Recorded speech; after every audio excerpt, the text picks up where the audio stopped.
Hello and welcome to the first episode of Great Women in Compliance of 2024, sponsored by Corporate Compliance Insights and hosted on the Compliance Podcast Network. On behalf of Lisa Fine and the team here at Great Women in Compliance, we want to wish you, our Great Women in Compliance community, a very happy, peaceful, and prosperous new year. My New Year's resolution is to spend more time with all of you at compliance community events and forums globally. So please reach out on LinkedIn and let's make this happen. Nothing fills my bucket more than spending quality time with inspiring humans.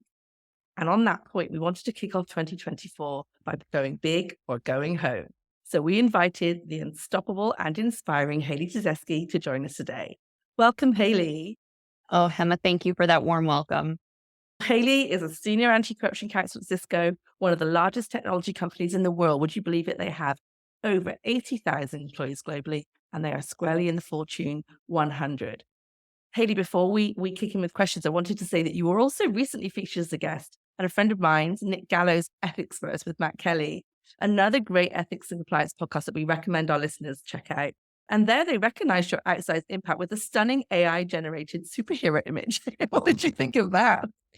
Incredibly flattering and a very fun take on compliance topic. Look, here at Gwig, with AI images or not, you, our listeners, we're your superheroes every day. And we created this community to bring together inspiring women who work tirelessly to make the world a better place. Hayley, you are a phenomenal example of that, someone who's been doing this at scale. So welcome and Happy New Year to you. Thank you. And it's so nice to be in your company. Now, Hayley, we met at Georgetown Law School a few moons back. Do you remember that? Too many. I think we were co-counsel in a trial advocacy session, if I'm not mistaken, and did a few securities law classes together. Absolutely. Some of the most fun that I had in law school, from what I remember. I agree. And you were all so impressive back then. You're already ready for juries and trials. But since then, you've held so many big positions, all the big positions, corporate defense at Big Law, stints at Big Energy, Petroleum, Big Telecom, and now Big Tech. So my first question to you is, what was the big plan at law school and how did we arrive here? It's so interesting that you started with a reference to trial advocacy because it had always been my dream and my long-term plan to work for the government, probably in either a regulatory or a prosecutorial capacity. And I think one of the greatest lessons that I've learned is to jump on opportunities that come your way, even if they're not part of the plan and what you expected, because you have no idea what doors they can open. And that's really what's happened with my career path. This was not the plan, but incredible opportunities knocked and I jumped. So often I hear that it's not the plan and we find our way into this wonderful career in the compliance community. And I hear you on the trial advocacy. I also wanted to be a trial lawyer and I was a trial lawyer for a while, but somehow moved away from that. I will say when people ask me why I wanted to be a trial lawyer, I realized that advocacy is one skill that you just never stop improving on. And I'm sure, I don't doubt that you've used your advocacy skills many times in your compliance career. So we'll get to that for sure. Yes, absolutely. I think the advocacy and the advisory piece, and that's what really drew the connection to being an in-house lawyer and advising and working so closely with the business. It was really that client service and the connection to people who are really facing risk on the ground that really drew me into this space. Well, you're so right, because like the thing about the trial attorney is it's just you, right? You are accountable. You have to give the advice. It's not really about you. It's about that client sitting next to you. And in some cases, their livelihood, their life is on the line. So I love that analogy. We can give advice. We can take accountability and be the person in the room that does that. I love it. There's no official compliance school at law school. Obviously, we probably weren't thinking about compliance at law school. So how did law school prepare you for this role, if at all? And if it didn't, what did? It, that's a great question. I had no idea this space was even really out there when I was in law school. I had been a paralegal at a big law firm in New York before I went to law school, and I had, I think, a relatively simplistic view of the role that lawyers play in the business world and in private practice in terms of what the opportunities were there. I started my career as a insurance broker malpractice lawyer and thought after a couple years in, this can't be it. And attended some brown bag lunches and had always kept one foot in the white collar space. And I stumbled into the FCPA world about about 3 years into my career. And then I never looked back. But I wouldn't say that I had really much exposure to this space at all in law school, though the skills, both from an analytical perspective and a writing perspective, that we developed at Georgetown have been absolutely invaluable over the course of my career because it meant that no matter what areas I found myself in, I was ready to tackle it. And I had the core building blocks in place to be able to adapt. That confidence and knowledge that you can tackle anything is, I think, critical to our career because goodness knows anything can happen. It's true. And we never know when the regulatory space is going to change or when regulators are going to change their focus. And so I feel over the last 10 years in particular, we had to really be flexible and be willing to learn and dive into new areas, whether it was sort of privacy when GDPR was coming online and all of the ways that impacts both investigations as well as compliance disclosures and third party management practices. Then it was cybersecurity. Now we're seeing sort of the convergence and intersection of all different types of financial crime as national security issues. So it's kept things really fresh and there's always something new to learn. So I'm very grateful to Georgetown that they gave us the education we needed to be able to continue to stay on the train and keep learning over the course of our career. So true. I feel like part of being a grown up for me is now acknowledging that I can do hard things. I can do them well. Absolutely. So Absolutely. nice to know. So you started a new role relatively recently at Cisco. Can you tell us what you're doing there? Sure, absolutely. This is my first foray into true big tech, which is incredibly interesting for me. The team is a very wonderful group of legal and compliance risk management professionals.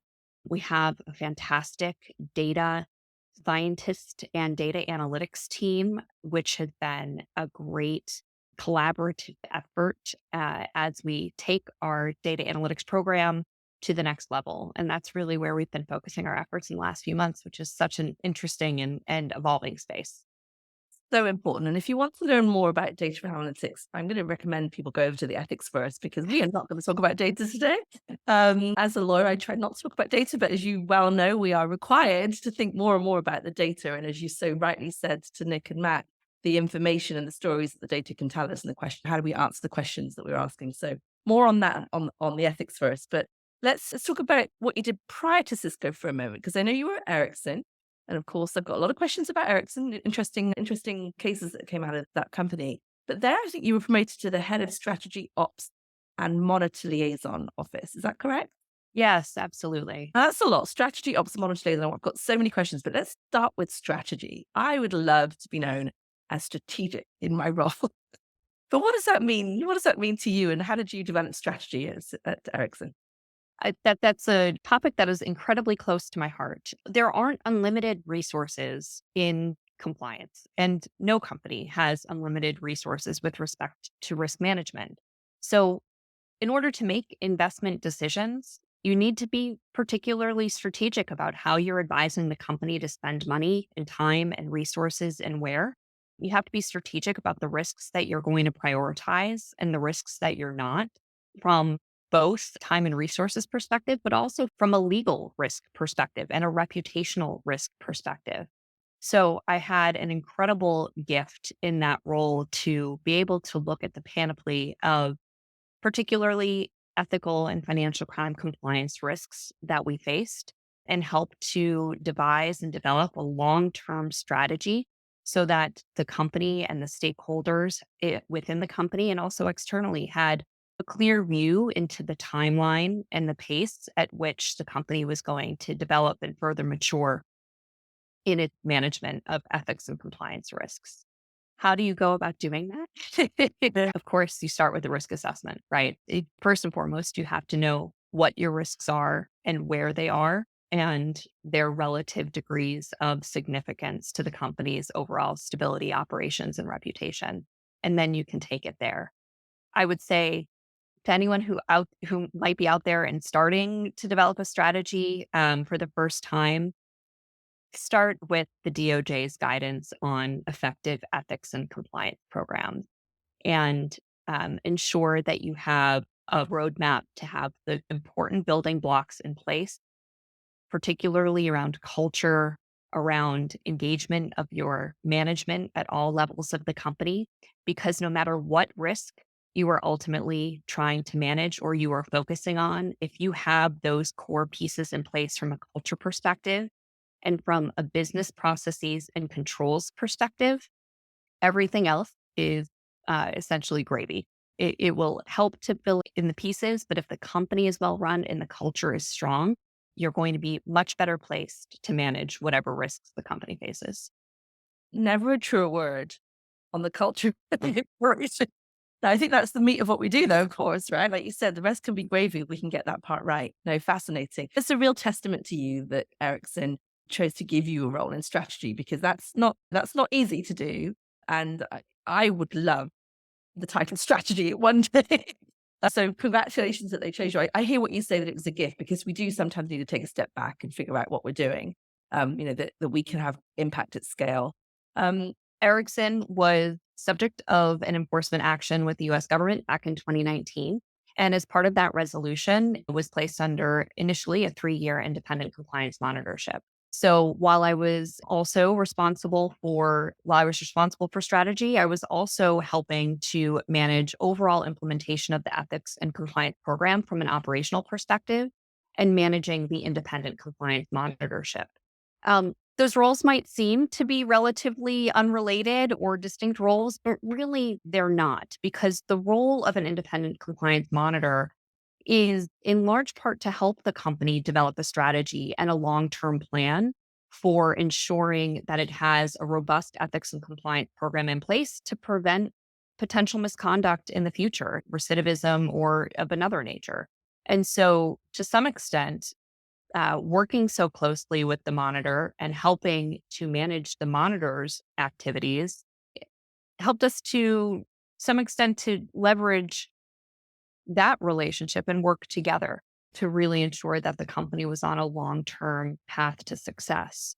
So it was incredibly valuable to have insights from external experts with decades of experience in a variety of industries who could provide advice, insight, and guidance into areas of enhancement and improvement for the program.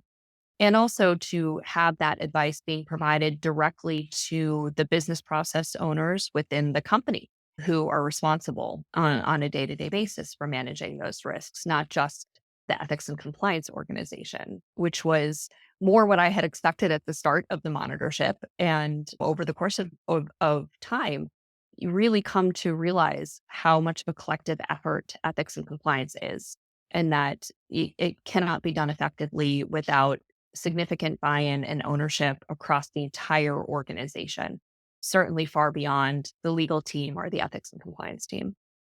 Oh, that's so insightful because look, nobody wants to be under the crosshairs of the US government. But back to the point of gifts, sometimes it is a gift to have the experience of a monitor come and help you think about your strategy, like you said, in that collaborative way. I often think to myself, without needing to go there, it would be nice just to use our outside counsel, our consultants, our experts to go through that journey anyway. Somewhat of a pre-mortem, as my outside counsel calls it. Just get prepared anyway. Be prepared. Make sure that you are thinking of strategy rather than just being in the weeds.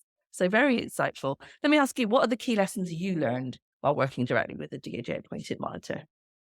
I think first and foremost, it's that when you have a major compliance incident, no matter if it rises to the level of an enforcement action or if it simply is a reputational issue, you need first and foremost to focus on root causes. And to the extent that there's systemic challenges within a business from an ethics and compliance perspective, I learned that you should really look at the underlying business processes first that were not effective in preventing, detecting, or addressing the misconduct as it was taking place within the business. Because an ethics and compliance program needs to be built on a solid foundation. So if there are not robust third party onboarding processes or ongoing monitoring processes, if your hiring practices don't include robust oversight of referral hiring, if there are gaps in those sort of core functions outside of ethics and compliance, then the program is really going to be a patchwork over that.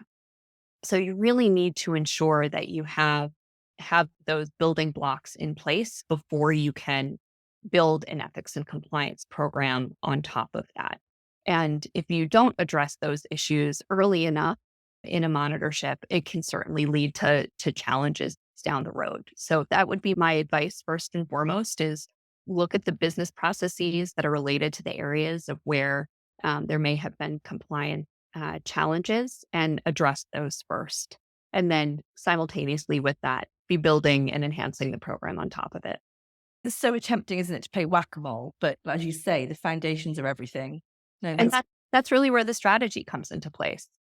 It would be very easy to take the DOJ's guidance and treat it as a checklist. Yep, we've got the rewards and incentives in place. Yes, we have our CEO who's making all the statements, but you don't want to have a bunch of pieces of a program kind of hanging all over the place that aren't connected by what I think of as the North Star or was disparate pieces of the program all over the organization without it hanging together.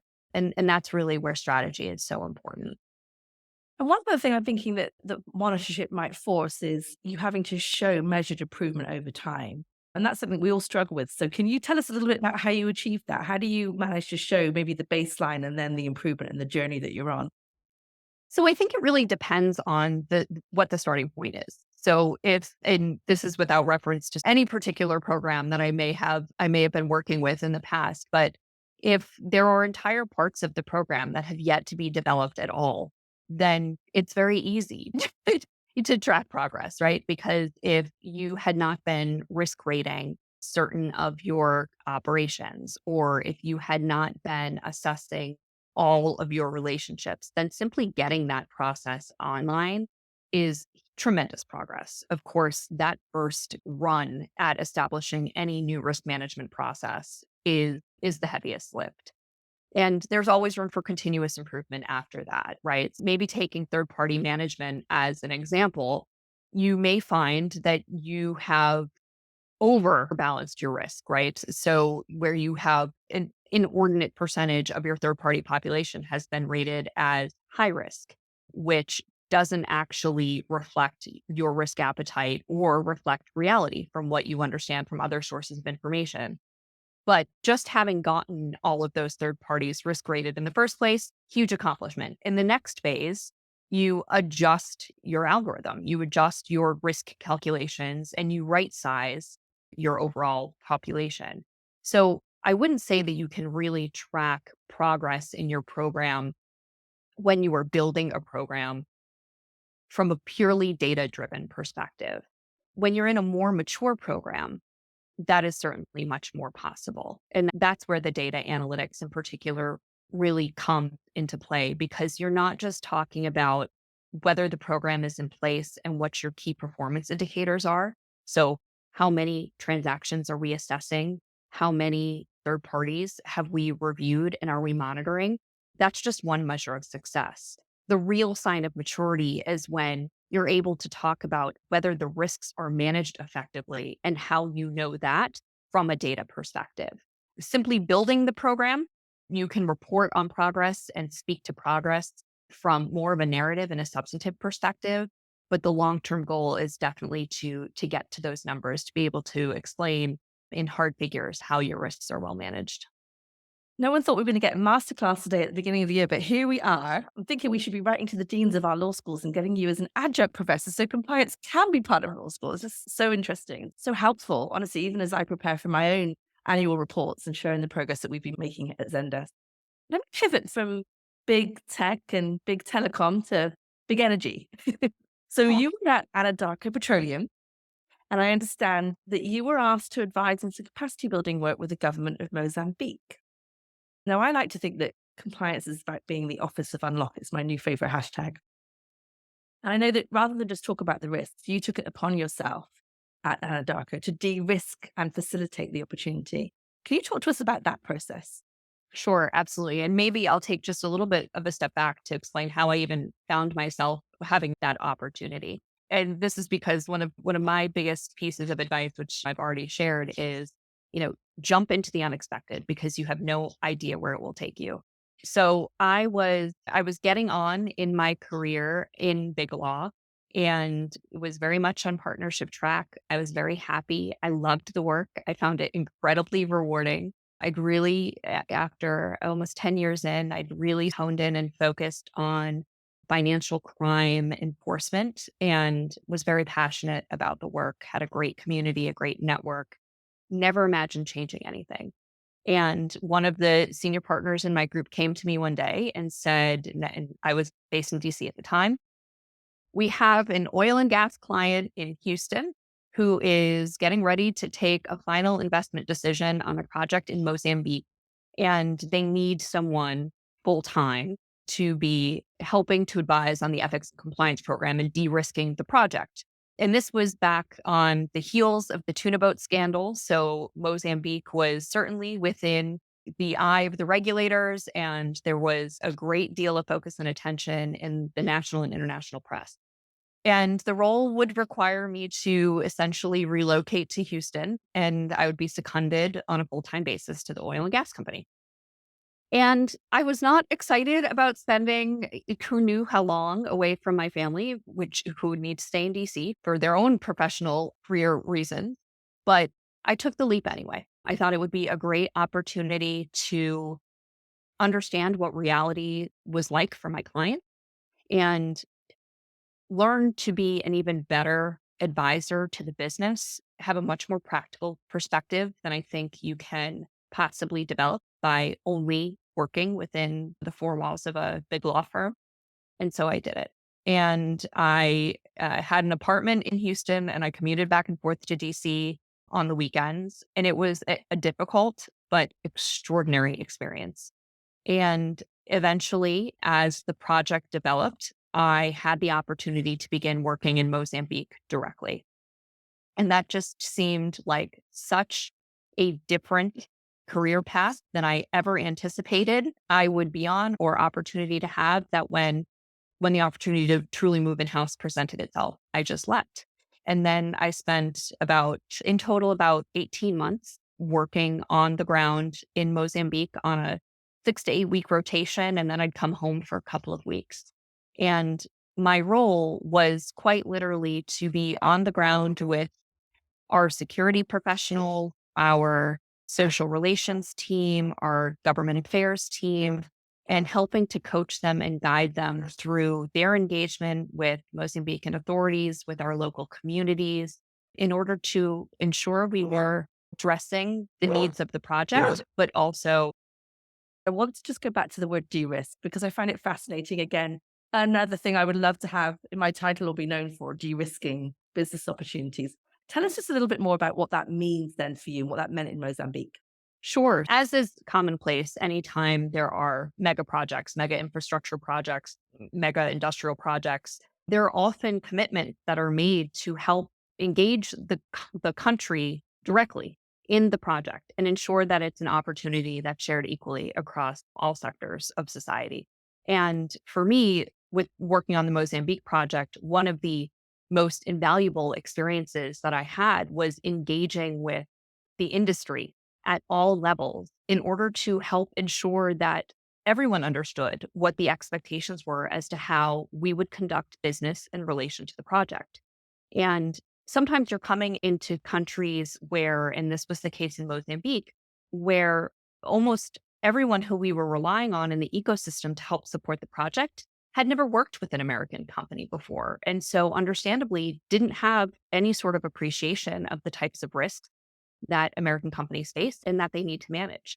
So it gave us an amazing opportunity to help raise awareness and sophistication and capacity of other operators in the oil and gas, whether they're specifically in oil and gas or whether they're in the other sectors that are necessary to support a mega project, from catering to training and public awareness about the project and social engagement organization. And so we were all able to work together in order to level set and ensure we were all on the same page about doing business ethically. And it was incredibly rewarding. Hey, Evan, that's so moving. When we say that our compliance community works to make the world a better place and that you're superheroes, that is exactly what I mean. And there's an option there to really move into a market and make it better for everyone versus thinking about things being a race to the bottom. This is what I hear as a race to the top, that we're really unlocking a market, facilitating responsible business conduct for everyone. And that can only benefit the various stakeholders, the local communities, the American shareholders, our employees, everyone wins if we lean in, as you said, and take the opportunity to see how we can improve, how we can help. And I'm not saying that, of course, from a US centric position, but if we avoid markets for fear, we will never be part of the solution and never be part of creating a better business community. So grateful to you for sharing your experience. Also, I wrote down the words jump into the expected as you have no idea where it will take you. World changing global business concept. I love it. I love it. Gosh, don't even know where to go after that. One question I wanted to ask you was about culture, because you mentioned, I think earlier in the podcast, how it's a foundational piece and without it, the rest is gravy. What are the conditions that you try to create to have a healthy, responsible business conduct culture at work? So I think it starts with the company's values. And I have been very privileged to in every role I've had outside of private practice to work with companies that in one way or another truly had integrity and the company's wider role in the world at the heart of everything they do. And that focus about your role, the company's role in the world at large, may not specifically be with respect to leading with integrity or ethics and compliance. But if a company has a higher sense of obligation or even just appreciation and awareness, then that is the most important building block that you can get a foothold on in order to further embed your kind of integrity driven business message from a culture perspective. I think the other piece that is there's increasing awareness about how incredibly important it is to the effort is ensuring the engagement and the commitment and the buy-in of leaders at all levels of the company. Because you can have a CEO who says all of the right things, but if it's not heard and acknowledged and acted upon at every level below that, then it doesn't really have much of an impact. And all of the studies show that employees are much more responsive to the actions and the conduct of their own line manager than of anyone in the C suite, which, particularly at companies that have tens of thousands of employees, feels like it's on another planet, right? So you relate most to the people who are closest to you, and the values that they act out in their day to day business are the most important. And from my perspective, the most important thing to do in order to impact your culture is to establish a network, assuming you don't have unlimited compliance resources, is to establish a network of champions within the organization that give you high compliance minded, integrity driven touch points with your lower levels of management, with your entry level managers, your first time managers, and up through sort of your middle management ranks, because those individuals have the greatest overall impact on your integrity driven culture. That's brilliant. And what I hear you saying is, yes, tone at the top is important, but mood in the middle is critical and how you can Absolutely do that. critical. And then the first point you made also, I don't want to miss that, is the brand and the reputation, the identity as exhibited through the values is going to be critical as well. If a company really cares, then it can have an outsized impact.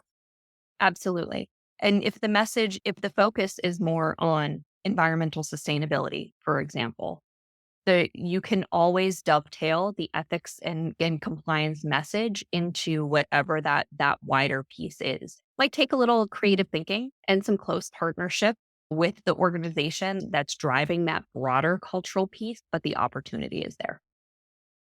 Cultures survive isolated pockets of bad behavior. By being very transparent.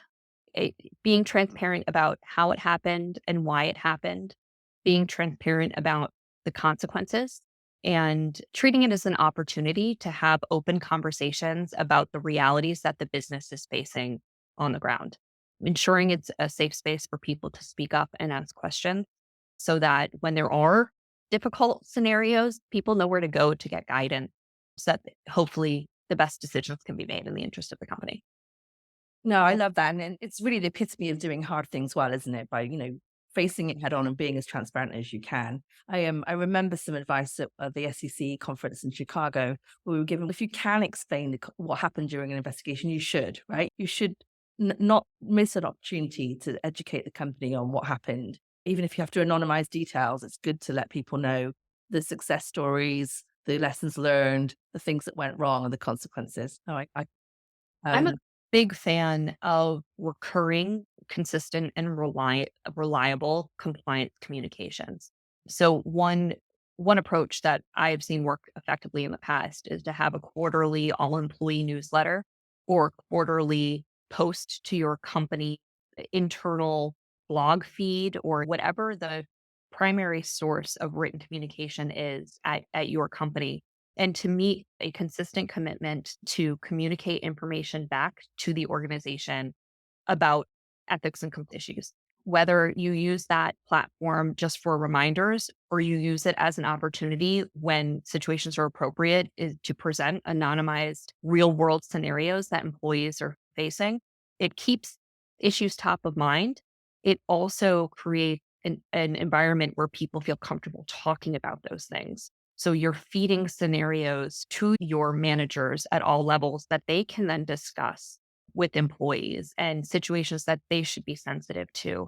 So I'd really encourage others to take advantage of existing recurring communications channels and plug into those opportunities to feed relevant content, including addressing when difficult ethical situations arise. hey, these are some fantastic practical tips for the compliance officer that gets kept up at night with various things. Now, speaking about being kept up at night, I heard that you were sleeping on the streets of DC lately. What's going on there? Yes, there is an incredible organization out there called Covenant House that I came to learn of through Cisco, who's been a longtime supporter. What I didn't know or appreciate is that most homeless shelters only accept adults who are over the age of 25.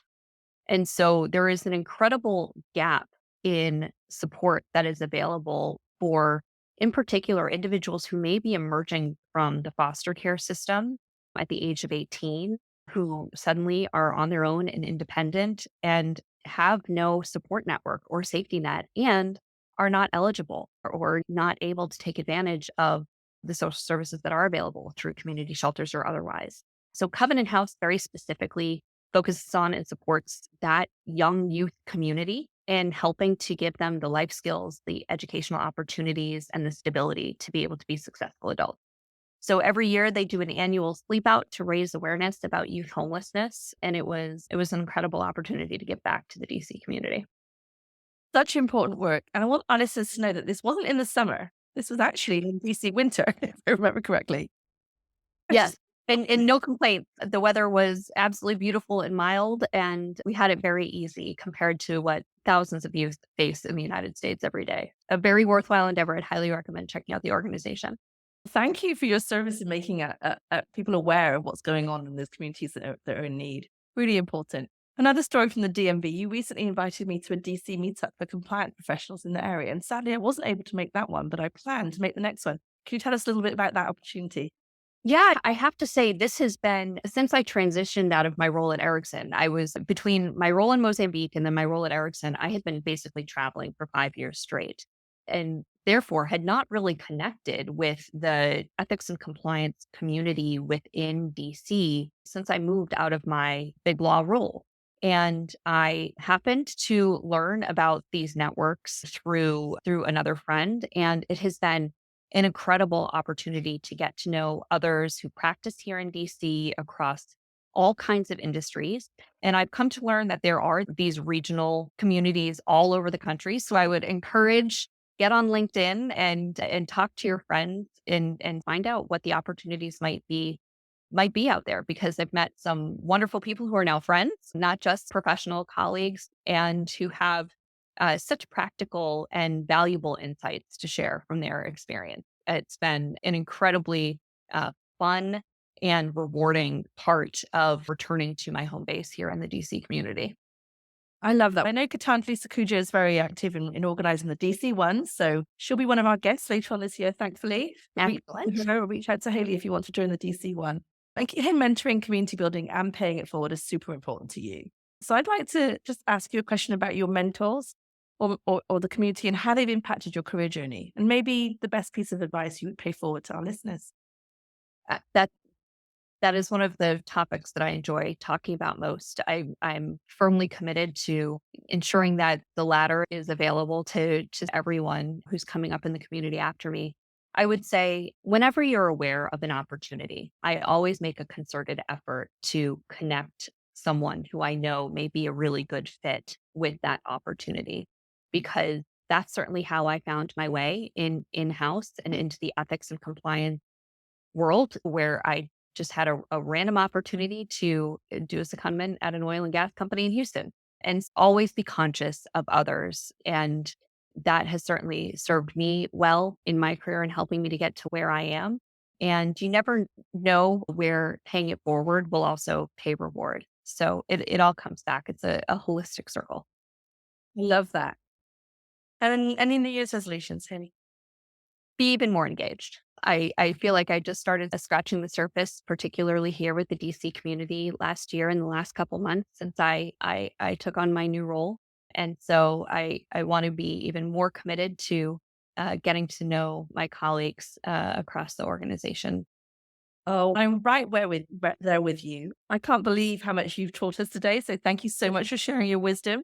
You've got Hayley, super foster mum of great things in compliance, volunteer in the community, mentor, friend. I'm so grateful to you for spending the time with us. I would say, if I were to give you any advice to your former self at Georgetown Law, I would say, you rock, Hayley, and keep on doing what you're doing. You, but thank No, you so much. been a real pleasure. And to our Great Women in Community, Great Women in Compliance community, thank you so much for spending some time with Hayley and I. We will see you in a week or two with the next podcast, and look out for each other. Take care. Here. Bye. Happy New Year.